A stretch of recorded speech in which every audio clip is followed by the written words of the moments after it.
My name is Charlie McGrath, founder of WideAwakeNews.com, host on the Rinse Radio Network, and co-founder of Doomcast.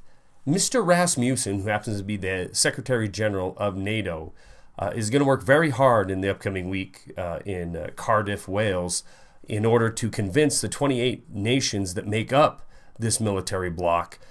He's going to try to overcome their doubts in placing military bases even closer to the former Soviet Union, to the current Russia. You have NATO pushing hard for Poland, Lithuania, Estonia, and Latvia to be home to military forces of NATO because of the impending threat that we face by Russia, even though Russia isn't destabilizing regions of the world anywhere near to the effect that NATO has been, the United States has been. We are now building a Cold War stringent policy against Russia, going to put military forces right directly on their borders. Now, why is this? We're told it's because of the aggression of Russia. And so far to date, the only thing we've seen that is truly provable going into eastern Ukraine from Russia is a convoy of nearly 300 vehicles. But if we look a little of relief aid, if we look a little deeper into the reasons why we would be wanting to demonize Russia and get our hooks deep into Ukraine, we have to look no further than the recent report, Walking on the West Side, the IMF, the World Bank in the Ukraine crisis. This report shows exactly why we are doing what we're doing, why this is being done in our name. You see, Ukraine had a deal with their elected government, a deal with Russia for $15 billion. The CIA, the West, they had absolutely no desire to let that come to pass. So they destabilized to the tune of 60 programs, quasi-government agency programs, to destabilize the government in Ukraine, spend billions of your taxpayer dollars to end up where we're at right now, a civil war inside of Ukraine. Now, the new puppet regime, Poroshenko inside Ukraine, is more than happy to bend over for the West, signing a deal with the EU. But in this deal, some major changes are coming to Eastern Europe, and namely the people of Ukraine. Walking on the West Side, IMF, World Bank inside of Ukraine.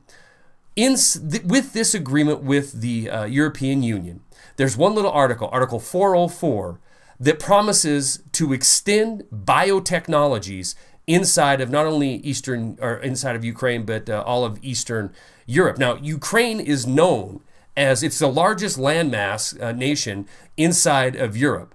It's the largest country, and it's known as the breadbasket of Europe. And they have very strict rules about genetically modified food and genetically modified organisms. They do not allow it. You cannot plant genetically modified seeds inside of Ukraine. Why? Because they're not proven. There's not enough history behind them, and they don't want to be subservient to just a few, well, at least they didn't want to be subservient to just a few companies, corporations on this planet to provide them seeds to grow food for all of Europe.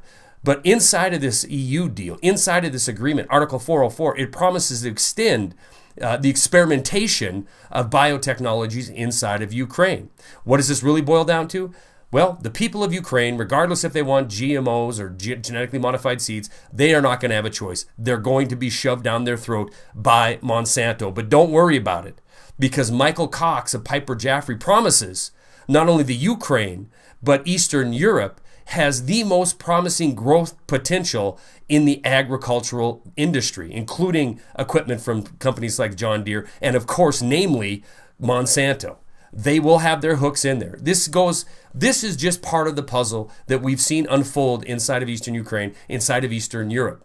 It is about the West getting their corporate special interest in control of these regions to dominate the resources of nations and to exploit these nations.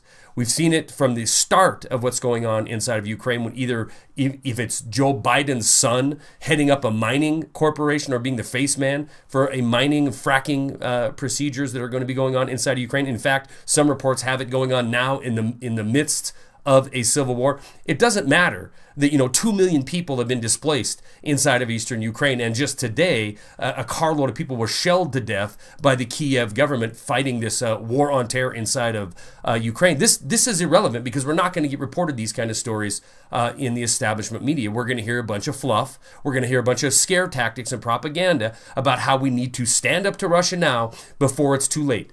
But if we open our eyes for just 1 second and we look at the powers on this planet who is expanding and taking sovereignty away from nations, is it Russia?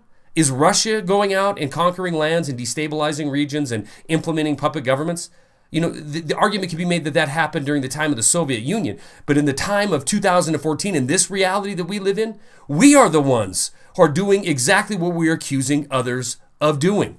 And again, it's all happening in our name. The Ukraine situation, violent, bloody, horrific, as many people killed, if not more killed here than in the recent incursion from Israel into the Gaza Strip. And it's not being talked about other than the light that we need to stand up to Putin and we need to stand up now. The truth of the matter is we, the people of this country, the people of the West, need to stand up to our so-called leadership who are serving the masters at Monsanto, serving the masters at corporate special interest, dying to get their claws into Ukraine and into Eastern Europe so they can continue to expand and exploit planet Earth. Stories are attached. That's all I got.